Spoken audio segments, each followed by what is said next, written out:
Hello, everybody. Welcome to the Paranormal Addicts podcast. Hello.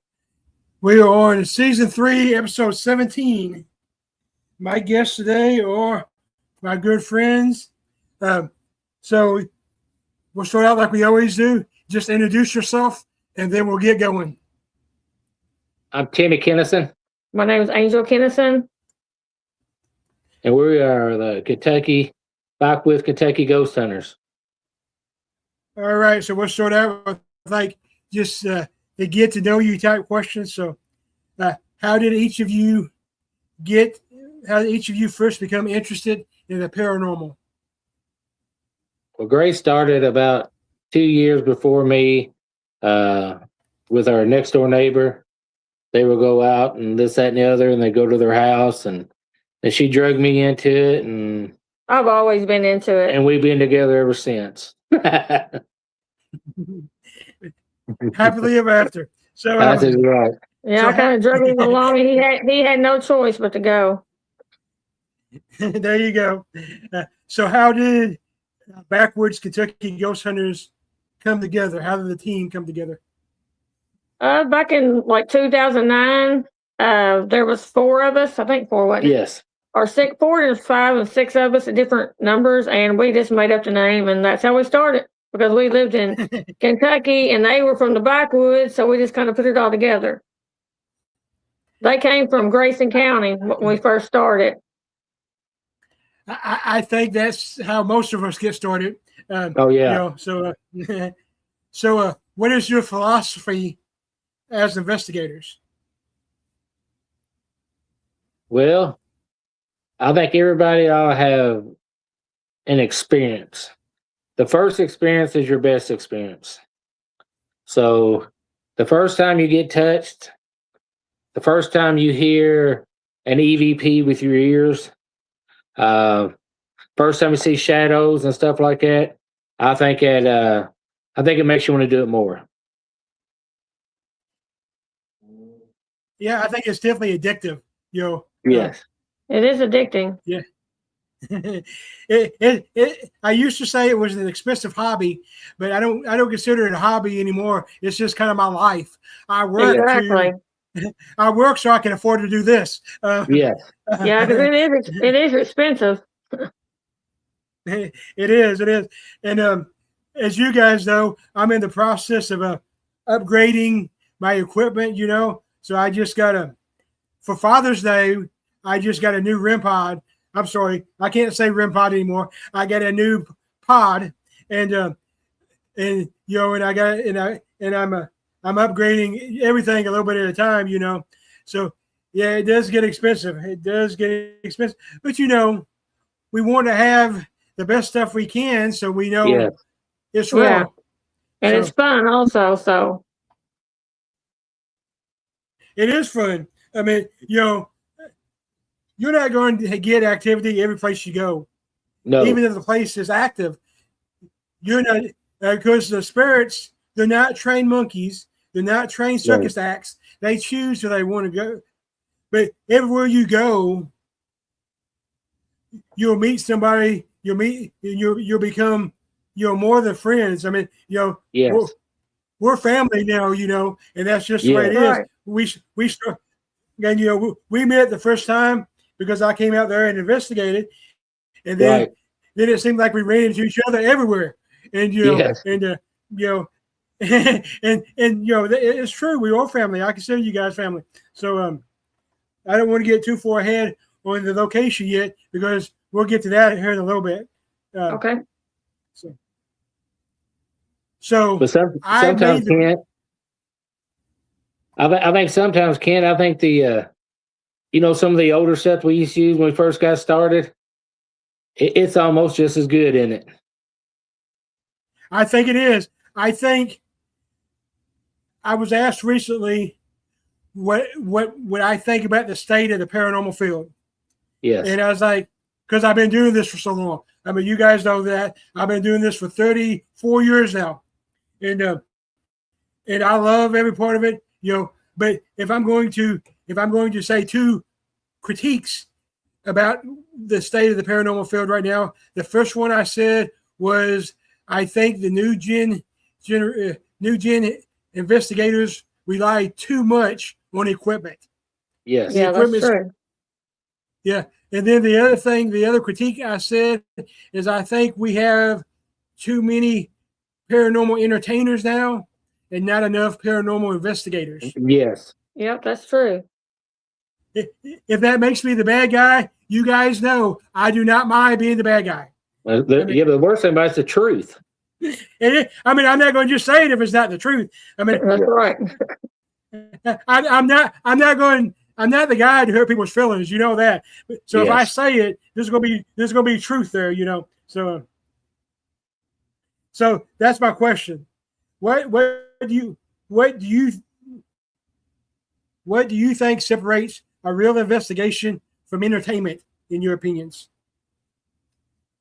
Not being afraid to tell somebody you didn't get no evidence, other than saying every place I go, I get something. I believe that's the difference, Ken. We go places, Ken, we don't get nothing. You know what? And it's okay. It's not that it's not haunted, not that it doesn't have spirits in it. It's like fishing. You don't catch fish every time you throw the line out. That's just the way it works. Exactly. You know, Yeah. a lot of people boost their place and stuff because, oh man, everybody come here to get something. Everybody come here to get something. You know, but it's not true. No, it's not true. Just like it's not true everywhere you go has a demon, or Yes. or a portal. Right, a portal. Yep. I developed the term, as you guys know, parapop culture. So all that's parapop culture, and I understand. I'm technically part of the parapop culture. I got the books, I got the podcast, I got the show coming up, but I'm not. But I'm a paranormal investigator. I'm not a paranormal entertainer. And just like you said, I'm not afraid to say that I went somewhere and didn't catch anything. Like last time I went to Waverly Hills. Waverly Hills, everybody considers one of the top 5 most haunted places in the world, and it is active. It is active. I've been there multiple times, as you guys know. Yes. But last time I went there, I got nothing, and I'm not afraid to admit that. Does that mean it's not active? No, it just means the spirits didn't want to talk to me that day. Yeah. That's what it That's means. right. And the worst thing about Ken, you done the same thing the last time as you did the first time you went. Yeah. Your investigation was the same. It was, because I always investigate with respect, and I always talk to the spirits, just like I'm talking to you. So I don't change that. I've been doing it for 34 years. I'm not going to scream at a spirit. I'm not going to provoke a spirit. So and the way I explain that, and I know you guys agree, I wouldn't come over to your house and yell and scream at you and expect a positive reaction. So why would I do that to a spirit? Exactly. That's right. And provoking is more about intent than it is the actual action, because there are locations that you have to be a little bit more firm. Like if you go to a prison or a penitentiary, you can't particularly be rainbows and sunshine with them, so you can be a little more firm, but you still don't have to yell. But it's like I explain to people, it's about intent. So if your intent is just to try to get communication going, that's okay. If your intent is to upset the spirits, that's not okay. Yes, that's right. All right, so now let's talk a little bit about the haunted house on Hill, or the auction house. For people, I consider, I've been there, 3 times now? 3 times? Yeah. And I consider it probably the best kept secret in Kentucky. And so for the people who haven't been there, for the people that's unfamiliar with the location, give them a little bit of history, a little bit of the history and of the activity the people's experience. Well, we have a spirit here, David, as you know. He was a jeweler here. They say it was a botched robbery, went wrong. They say he took $90,000 and he went away.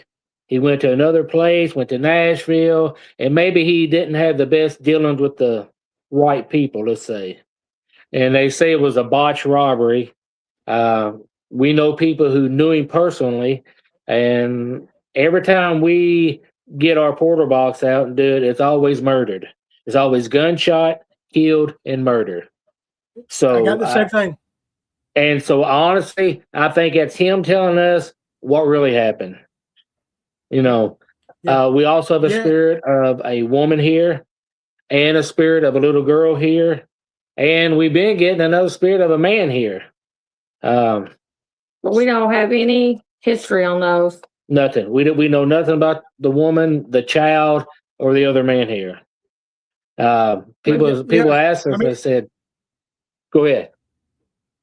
I was just going to say it's fascinating. Like, you know, the second time I went was probably the best, and you know, and we actually had a medium, you know, join us on the live to help with us. Yeah. You know, we always get the same thing with David. He was murdered, and then we contacted the female, and that time, whether it was just her trying to throw us off or if it was her actually trying to tell us her story, she was somehow involved with David. Don't know exactly how, and she was there when he was murdered, and she was basically telling us all this.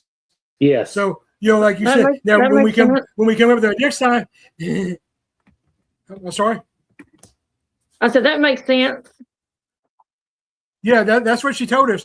She told us that and she just verified everything, and she didn't go quite as saying that they were like involved, but she basically implied that they were involved. So, you know, right. So it all makes sense, especially, I mean, she was saying like Nashville without us mentioning Nashville, and she said that she said that her body was dumped in a dumpster, and that they killed her to cover up his murder. And, you know, it was a fascinating story. Now, it's one of those things I need to come back and dig deeper, you know, but at least that time it made sense. But it's a fascinating place. I love it every time I get there. So what's the first legitimate activity that you had there when you realized this place is active? Oh, that was I guess it was like we had the keys like 3 days. Yes.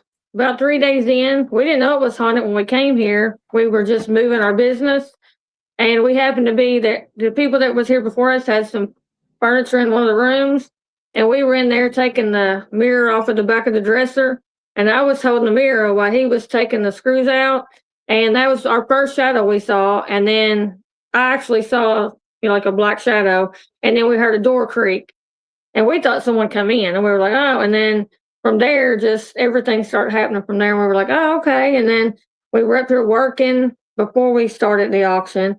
And we would hear like him holler for somebody. We would hear Alan would hear Timmy holler him. We'd hear Alan talking. We'd hear Kay talking. And they wouldn't even be here, or they wouldn't even be anywhere in the area. I know we've had stuff move at the very beginning. Yes. And then I saw a shadow in the doorway one day, and I was here by myself. And then that's how it all started. And it's all history, as they say. So, has there been a moment there that actually shocked both of you, or where you was actually like, "Wow"? Yeah, it was for Grace. Yeah, I was actually shocked. I actually was scared at the first. When I first went home that night, I went home that day because I seen someone in the auction doorway, and I heard them say, "Come here," and I was here by myself, and I was unwrapping stuff with newspaper, and I was like. I got in the car and called my mom, and she's like, "Why'd you leave for?" And I was like, "Well, I kind of got scared." But that was the first time because I didn't know what it was, you know. And it's okay. It's okay to be scared. You know, I think that's one thing that is, especially the news gen investigators need to understand. You know, you're going to have a situation if you're doing this the right way and going to places that are really active. You're going to have a time when you're scared. I don't care who you are.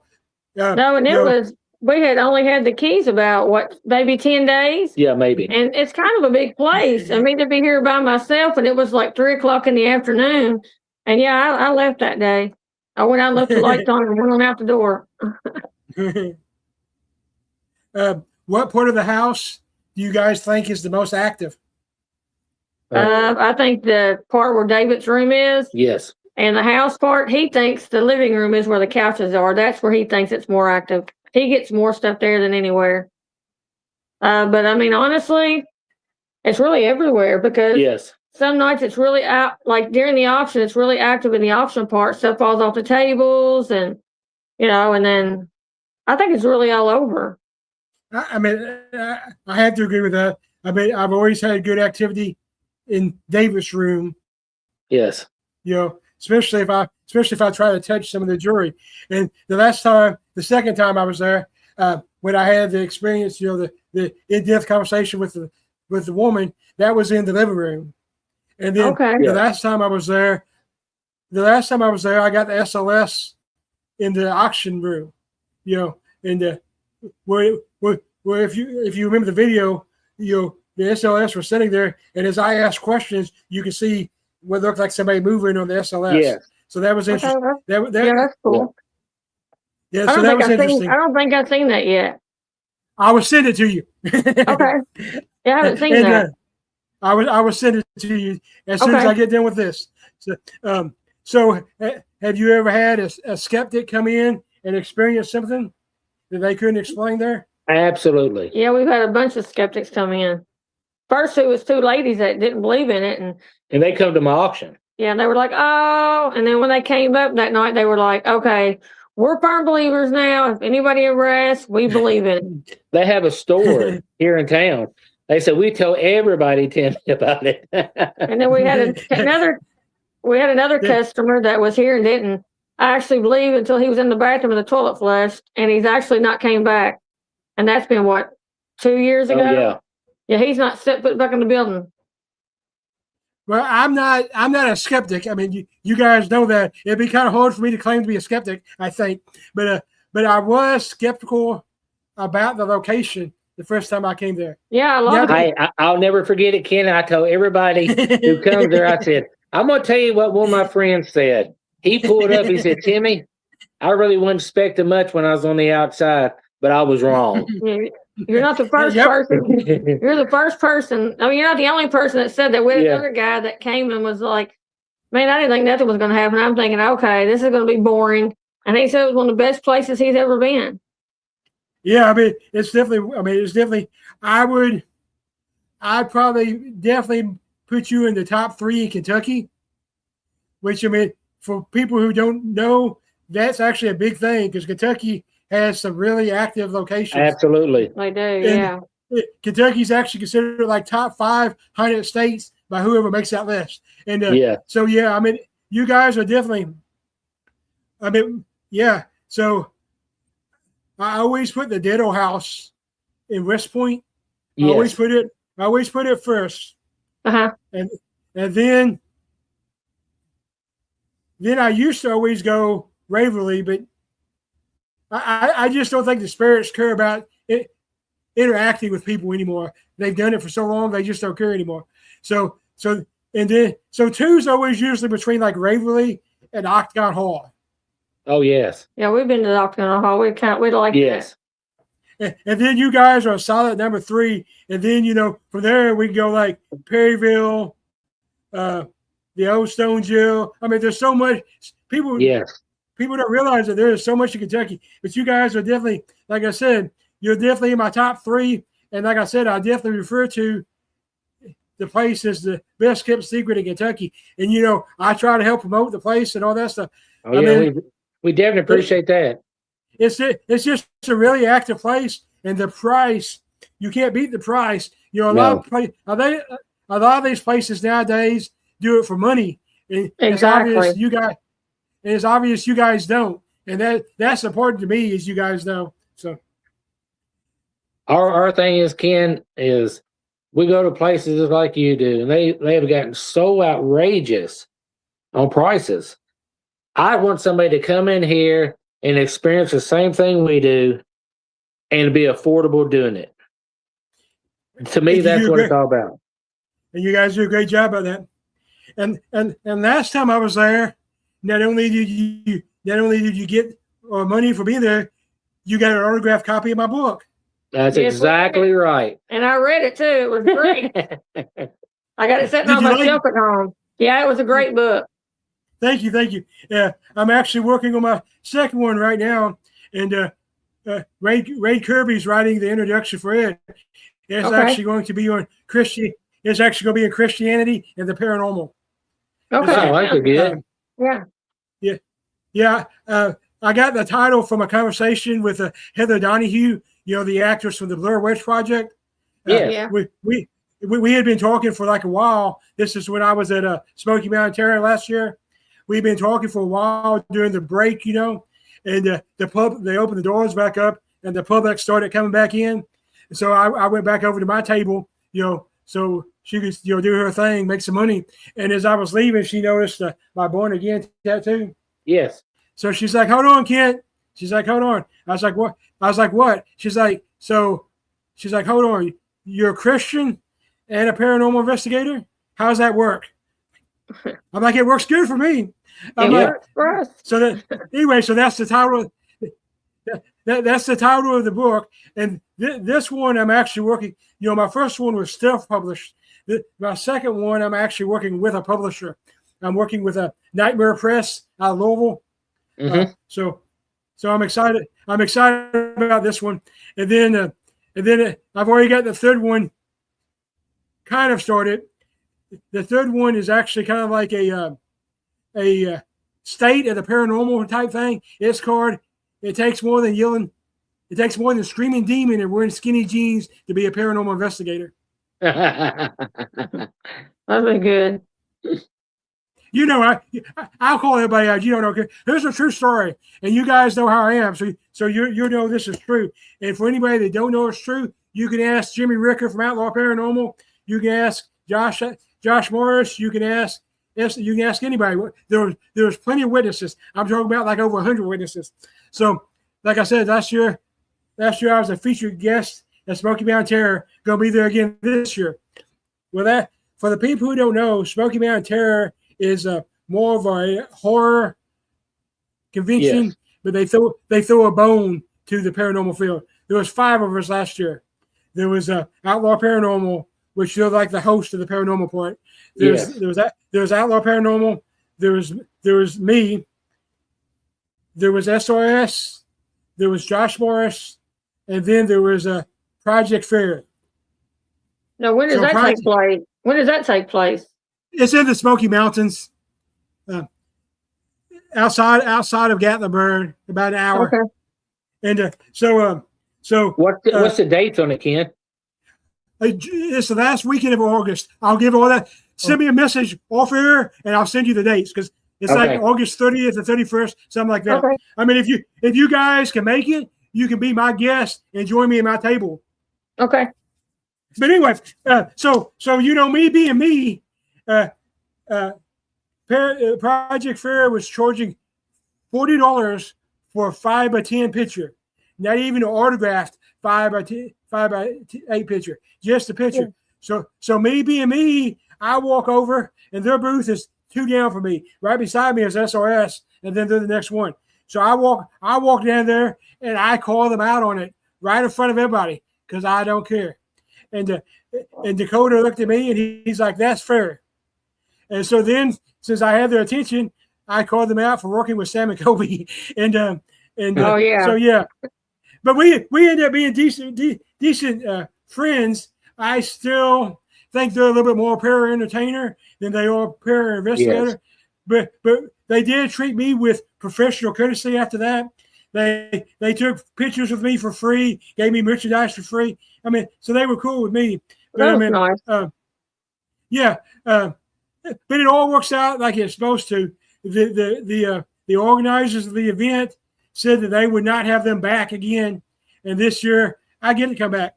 And I will tell you, because this was just announced about 10 days ago officially. I knew it way beforehand, but I couldn't tell anybody. I will tell you who the paranormal headliner is for this year. Do you want to know? Yeah, who is? Yeah. Jack Osborne. Oh man. Yeah, he's gonna be right beside me. Just so you know. You know, I like his shows. Yeah, I like him. He's legit. I mean, you know, If he does, he does. If he doesn't, he doesn't. Exactly. I mean, let's be honest. He got started by Ozzy's name, but now he's pretty well done it on his own. You know, yes. He's done the paranormal stuff on his own, and I admire that. You know, so and you know that's kind of like you know you guys are my fourth guest since I've left the Get Haunted podcast program. You know, and I was kind of worried. I was kind of worried about how I would do after I went solo. You know, it's not like I was planning on going solo because, as you guys know, I'm very loyal. I'll stay with it. If you're my friend, I'm sticking with you no matter what. And where they disbanded the program, and so I was like, how am I going to do now? Well, since I went solo, I'm now not only on YouTube and Facebook, I'm on every format, every platform that a podcast can be on. I'm on Amazon, I'm on Apple, I'm on everything. And everybody I've already got season 4 booked through next June. And everybody I got is a known TV person. Well, that's great. That is good. So, and you know me, I don't really care about that, but it gets me viewers, you know. And that's so, right. Yeah. So I'm excited about that. My kickoff guest for season 4 in January is actually Bill Murphy. Okay. You know? Oh man. So I'm excited about it. I'm excited about that. I was looking for my notebook so I could tell you who all I got. But I mean, you know, at this point, I'm very humbled about who I got. It's kind of like now, if you're part of the who's who at the paranormal field, you go on my podcast. I don't know how that happened, but I'm good with it. But one thing I tell people, and you guys can attest to this because you know me, if you come on my podcast, you better be ready for some hard questions because I don't care how many episodes you have or any of that stuff. I want to make sure you're an actual investigator. And you know, that's right. And that's just like my headliner for my Paracon this year is Aaron G. Thompson. You know, as you guys know, me and Aaron G. have become really good friends. Matter of fact, he wrote the introduction to my book I got out right now. Yes. Well, when me and Aaron first crossed paths, I didn't really know who he was. His now wife, at that time fiance, Kat, reached out to me and was like, Aaron would like to be part of your Paracon. This was like year 2. So I mean, at that point, my Paracon, if I basically had to beg people to be part of it. You know, it's not like now where, you know, people just come because it's mine. You know, back then, I had to. So I was like, that's okay.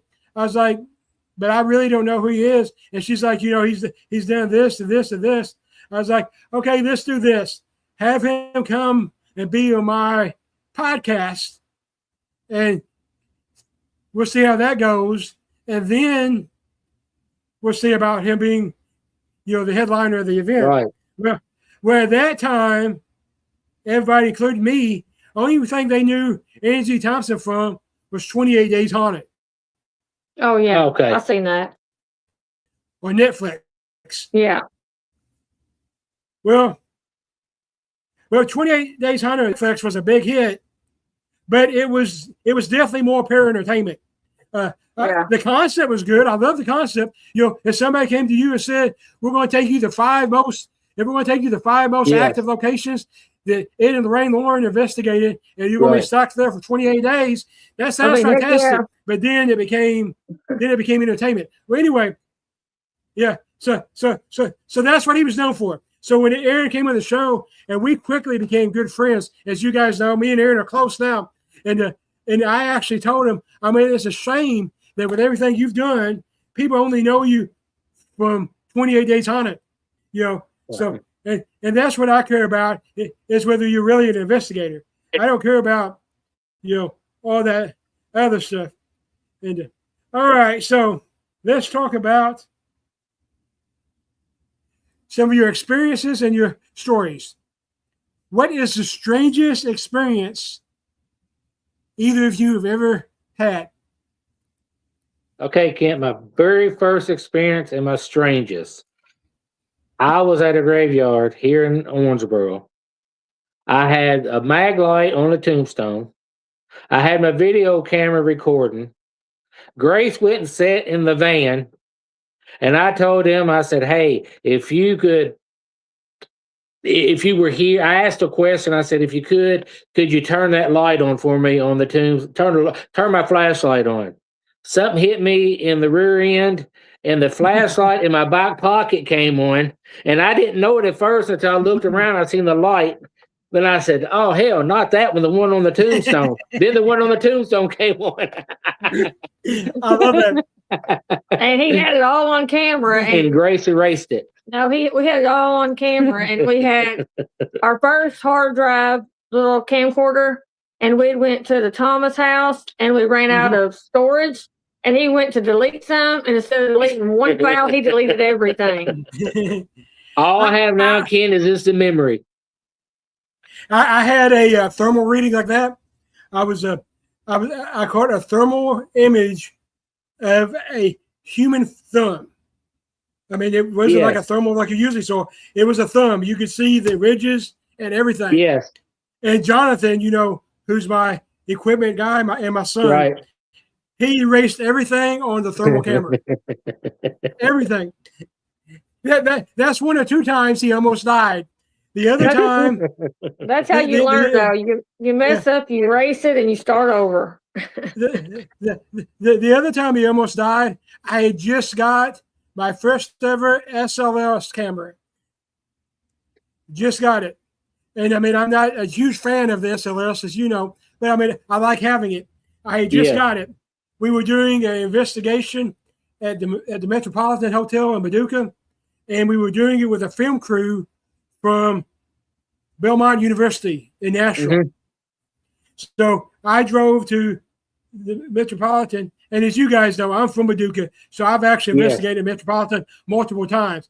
But I mean, this one was significant because we was actually filming with a college crew. So I get there, and I start unpacking everything. Well, Jonathan forgets the tablet for the SLS. We're 30 minutes from home. I'm ready to kill him, but he didn't. He didn't die. Jill, you guys remember Jill, my team lead? Yeah. Jill saved him because she drove 80 miles an hour to get halfway between Mayfield and Paducah, and my wife did the same thing to get from, so they met halfway. And, well, that was nice. Yeah. Because otherwise I wouldn't be here. I'd be in jail. And but anytime you physically get touched, I think you remember those. Like, yes, I'm one of the people that actually experienced the bite at the Anderson Hotel. They like, and when I went there, I wanted to call that, I wanted to call bullshit on that because Paranormal Lockdown was the one who got that started in 2013. They got that started in 2013, and then they shut down the place because of how violently haunted it was. Right.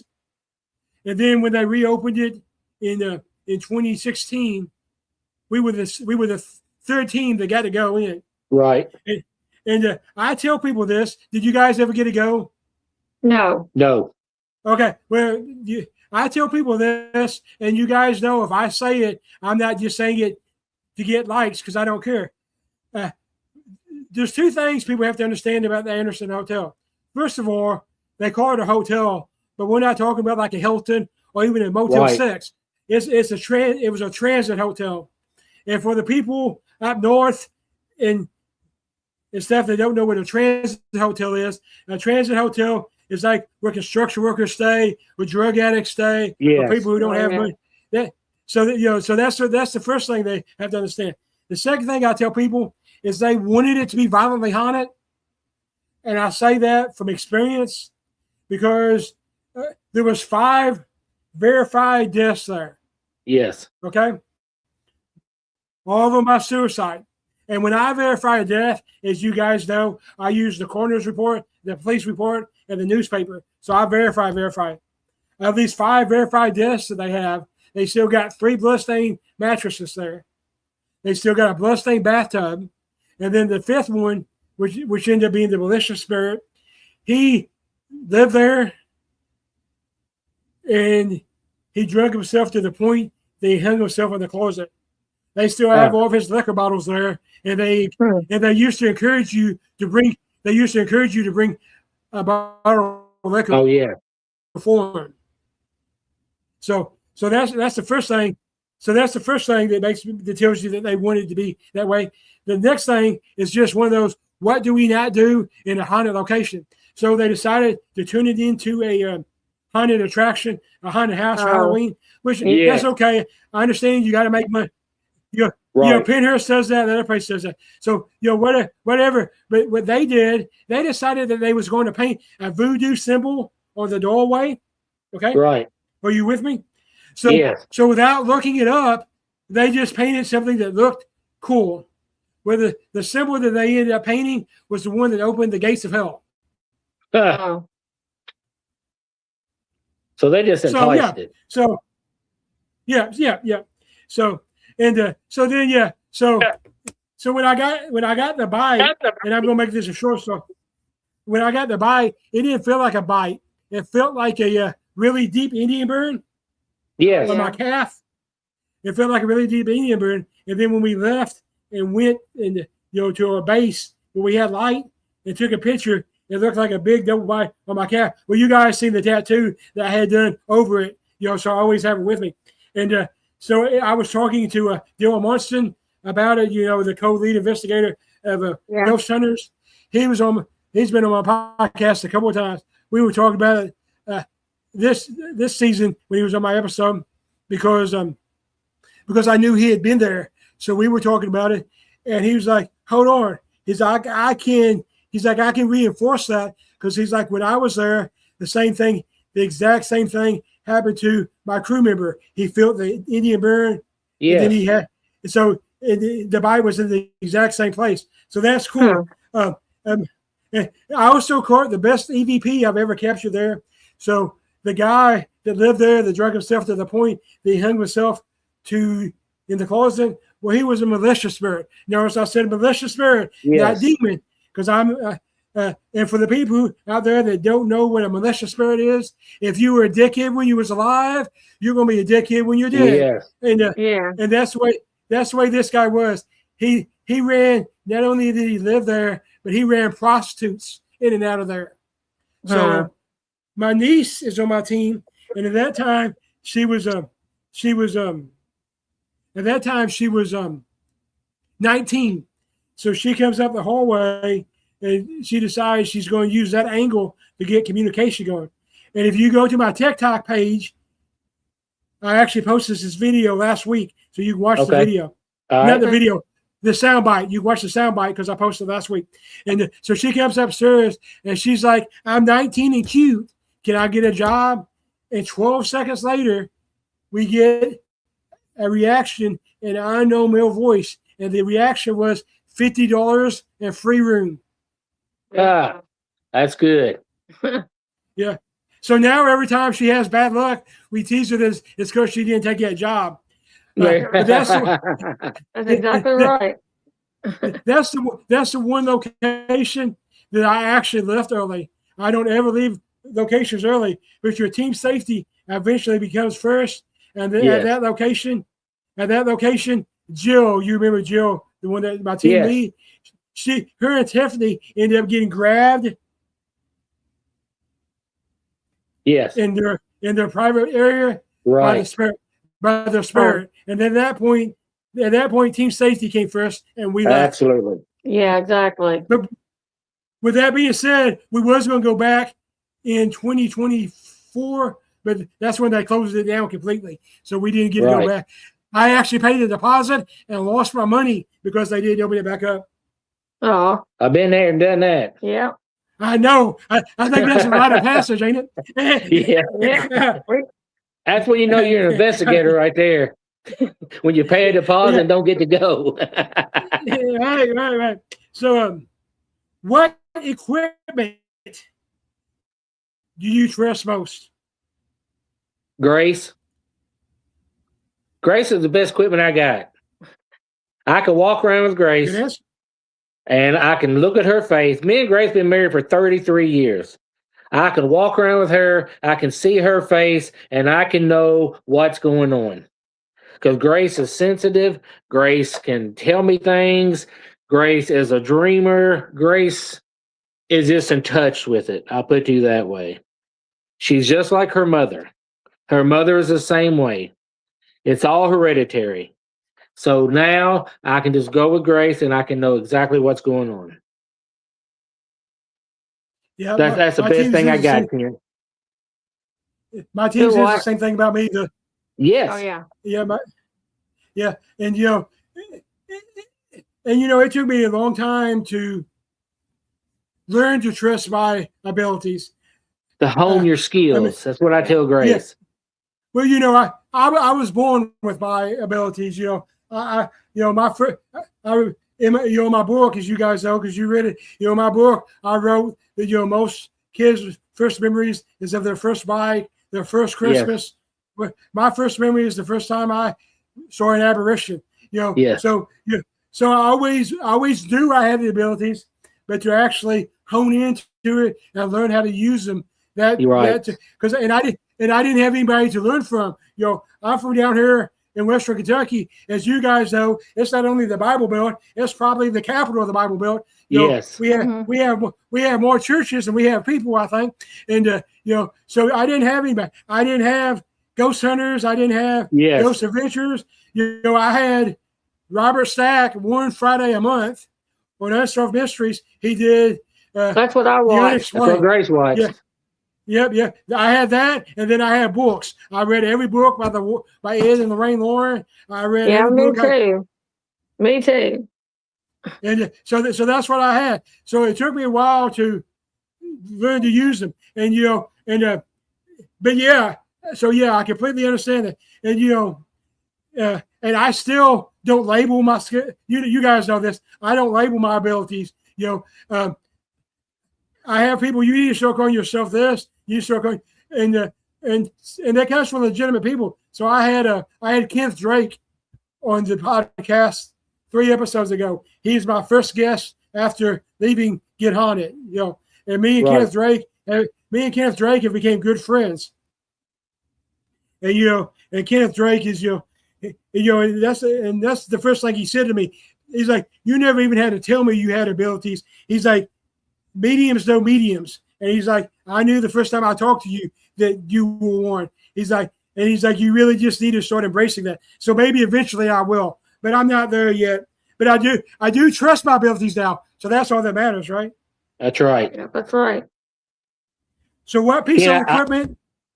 Go ahead. Ken, I tell you, well, I say Grace is a dreamer. We went and done a private investigation for one of our friends. So 2 nights before, Grace has this dream of what we're going to go see. We're going to see a stairwell. You touch both sides. You touch the top when we go up. You're going to see a cutout on top of the steps. You're going to see an orange and purple quilt on this little bed. And you're going to see a black and white checkerboard floor. We pull up. And I told him an old white house. Yeah. When we pulled up, it was a newer looking house. But come to find out, they had remodeled it.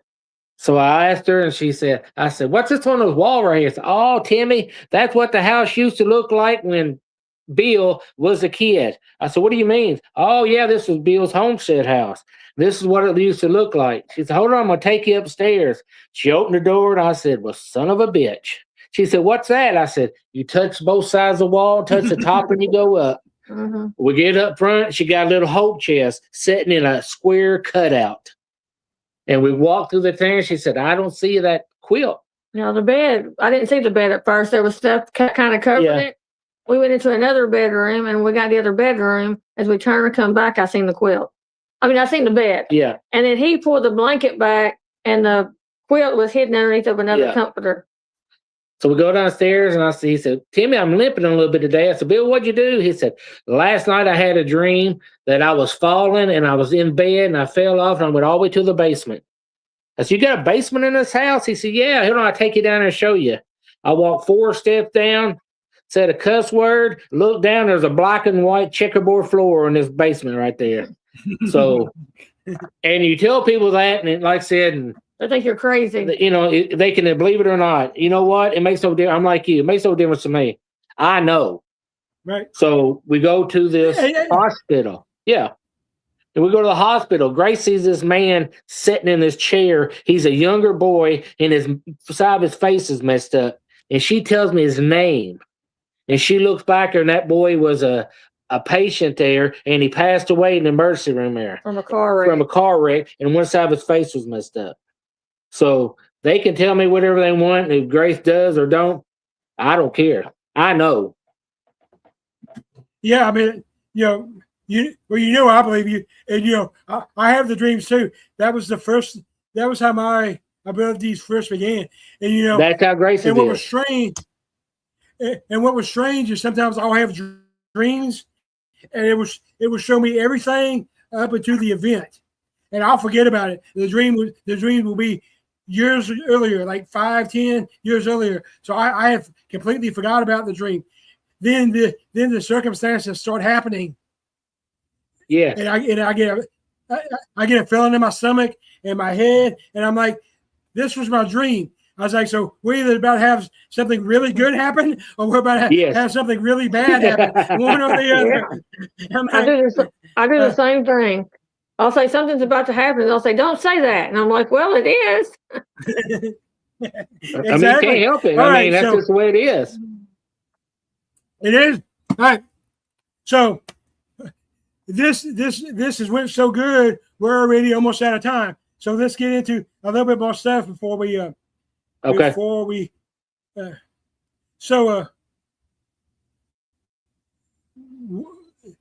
I don't even have this on my platform, but I'm going to do this anyway because this is always my favorite round. So I don't know why I'm not going to do it with you. Let's do what I like to call my speed round. These are just random questions. You guys say the first thing that comes to your mind. Okay. Okay. Got it. Bucket list location. Well, we went to Alcatraz one time, and that was great. I love to do an overnight there. Yeah, that'd probably be Alcatraz. Yeah. We went for a tour when my daughter lived in Monterey Bay. Yes. Yeah, that's one of my 3 bucket lists. I'm going on. We need to go. We need to go together then. There you go. My 3 are Penhurst. Yes. Alcatraz, and the Hinsdale House. Yes. I like to go to Penhurst. And I'm going to the Hinsdale House in November. Okay, that's great. That's good. And my book is in the library. Okay, that's good. So, that is good.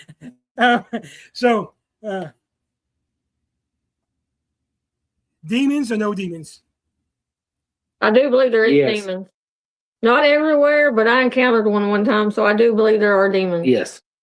Yeah, you guys know I'm the same way. And maybe it wasn't a demon, maybe it was just a bad guy. But to me, he was really bad. So yeah, to me, I think he was very bad. So, yeah. So, I'm a trained demonologist. I trained under Bishop Long, who, that's the best person to train under, I guess. And I can never say there's not a demon, but like you said, you're talking about less than 1%. You ran into malicious spirits a lot. But you don't run into demons all the time. Yeah. All right. So let's switch off. I'm going to ask you guys this. This is actually a question I asked every episode in season 1, but now I only ask it to people that I consider friends that I really want to know their opinion. So are you ready? Yep. What do you guys think the how do you guys think parapop culture has affected the field? Give me an example of a positive and a negative.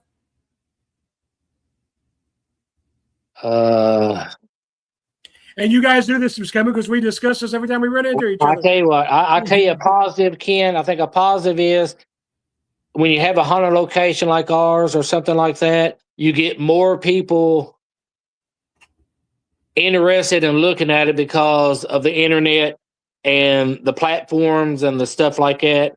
But then again, on the other side of it, a lot of them would come, and if you don't have an open mind to doing it, or you're already convinced it's not here, you're not going to have a very good experience. So, I pretty well agree with that.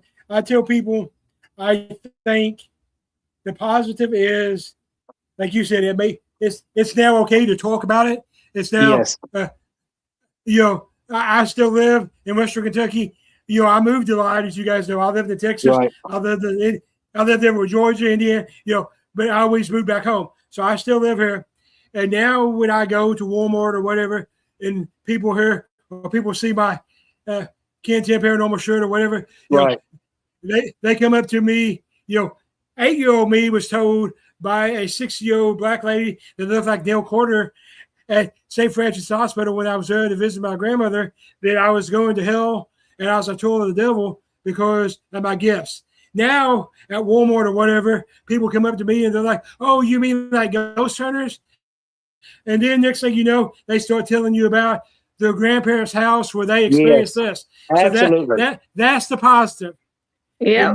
The negative is you have too many people screaming demon and trying to make money instead of doing it for the right reason. Yeah, that's true. Okay. Yeah. Do we agree with that?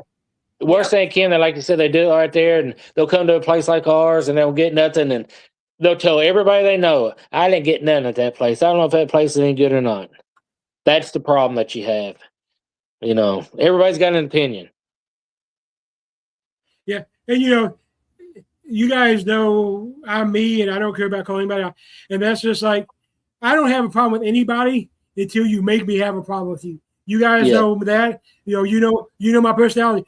I'll be everybody's friend. I like to be everybody's friend. Until you, and even the groups, even the people I don't like, I don't have a problem with you until you make it. So I say all that because I'm about to call out a few people. And one of these days I might get sued. One of these days I might. Yeah, one of these days I might get sued. Hey, just plead insanity. Yeah. So let's talk about Sam and Kobe. Or as I like to call them, the Spice Girls of the paranormal field. Okay. So to the people out there that say I just have an issue with Sam and Kobe because I'm jealous, you guys know me. Am I jealous? No. Why would you be jealous? I don't actually even watch them, so I don't think I've ever watched anything they've done. So the long story short, this is my problem with them. I had no problem with them exploding the paranormal. If they can make money for it, no problem. They want to buy everything up and jack the price up. Yeah, exactly. If they want to fake stuff, I was okay with that. If they want to buy schools that ain't even that active and triple the price, I was okay with that.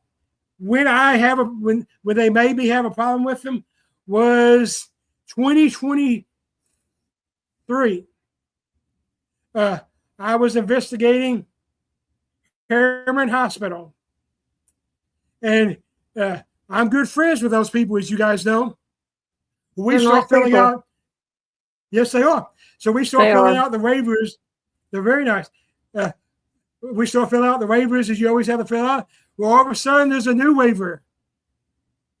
The new waiver says that you cannot go live at Harriman Hospital. Oh, really? Says you cannot it says you cannot release your video until it's approved by the Oh staff. yeah. Huh? Yeah, I didn't know that. Yep. And they specifically told me, because they're my friends, they specifically told me this is because of Sam and Kobe. They're like, they came in here. I mean, they specifically told me. So Right. I'm not accusing. This is just the way it is. So that happened in Harriman. So then we went to Old South Pittsburgh Hospital. Yes. Guess what? Same thing. Same thing. Then we went to Octagon Hall. Same And thing. me and Bear are good. We're good friends. Listen, so you guys know that me and Bear were good friends. Guess what? Same thing. Yep. We went to Brushy State Penitentiary. Guess what? Yep. Yes. So that's when I have a problem. If you're going, Yeah. if you want to be a celebrity, be a celebrity. But don't make it harder on the ones of us that are real. That's all I Yeah, ask. right. Is that too much to ask? Right. Nope, that's not. Ken, when the people come here and get stuff, they say, "Hey, can we go live?" Absolutely. I say, everything you get here that's great for you, I want you to tell everybody you know. That's the way it's supposed to be. Yeah. We went live at Octagon Hall. We went live at the Brushy Fort. We went Brushy Mountain Yeah. Penitentiary. I didn't know you weren't supposed to do that. We didn't read all the waivers. I don't read the waivers. I just sign them. Well, I mean, in the past, I went live at all those places. Yes. I've been to all those places multiple times. So yeah, so I think that's why it bothered me so much, because it went from being, oh, this is one of my favorite places. We're gonna be able to, and now I got to wait for permission, and that bothered me a little bit. That's not right. Yeah. Yeah. That's ridiculous. Yeah.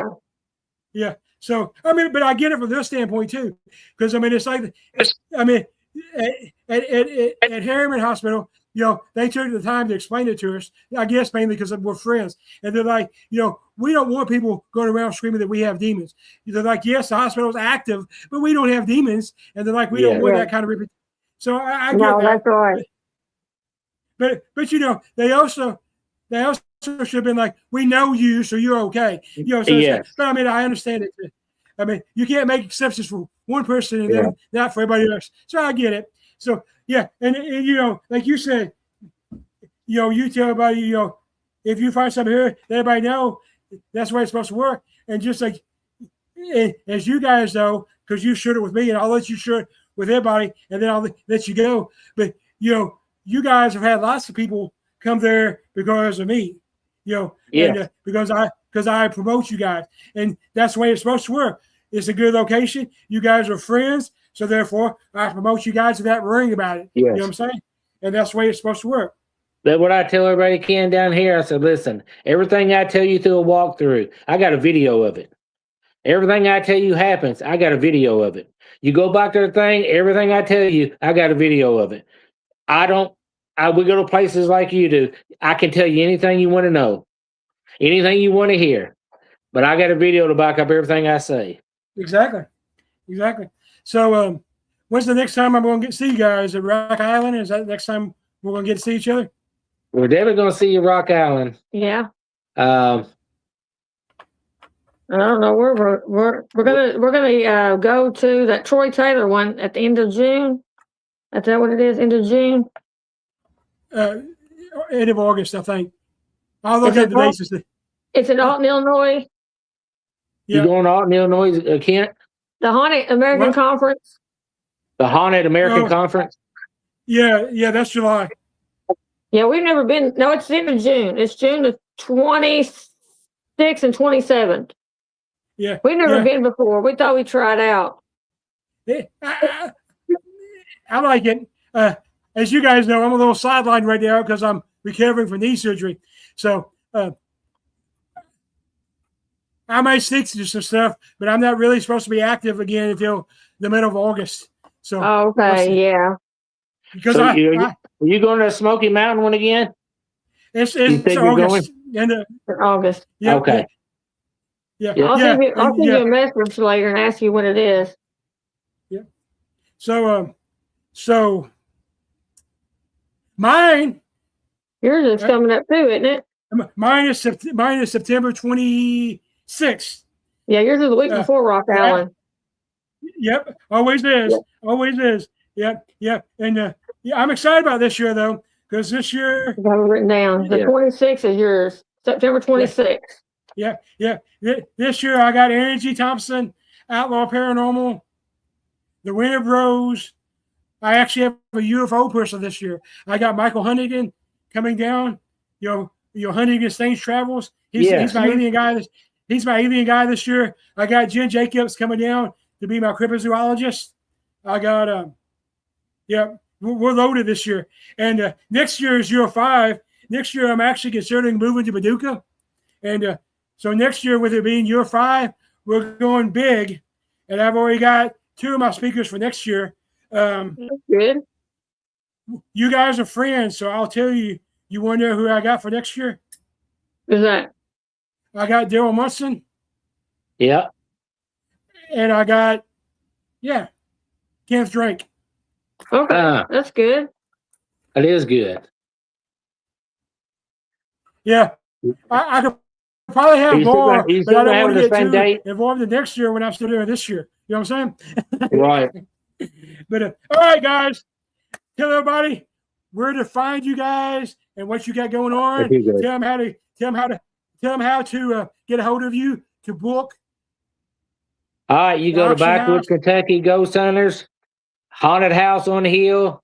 You can contact me at 270-314-1730, or you can send a message through the Backwoods Kentucky Ghost Hunters, and Grace will get a hold of you. And just let us know. We'll book you, and we can, and y'all have a great day. All right, guys. Thank you for being on. Thank you, Ken. We appreciate it. And hope we see you soon. Oh yeah, hopefully at Smoky Mountain Terror, definitely at Rock Island. And one thing I haven't told very many people yet, but I'm getting ready to start filming some episodes of a show that's hopefully going to be on Scare Network. Okay, and, that's good. It's going. The working title is In Pursuit of the Paranormal, and the concept is 3 investigators, 3 different styles, seeing if we can come up, seeing what we can come up with. So it's like the Dead Files, but real. It's me, of course, and it's Kenneth Drake, and then it's Steve Asher. Oh, that's good. So anyway, I say all that because how about us doing an episode at the house? I think it'd be a good idea. Yep. Anytime you want to come, you're more than welcome. We got you. I know you do. All right. Again, thank you, and we'll be talking again soon. All right. Thank you, Ken. Thank you. Bye-bye. All right. Good night. Good night.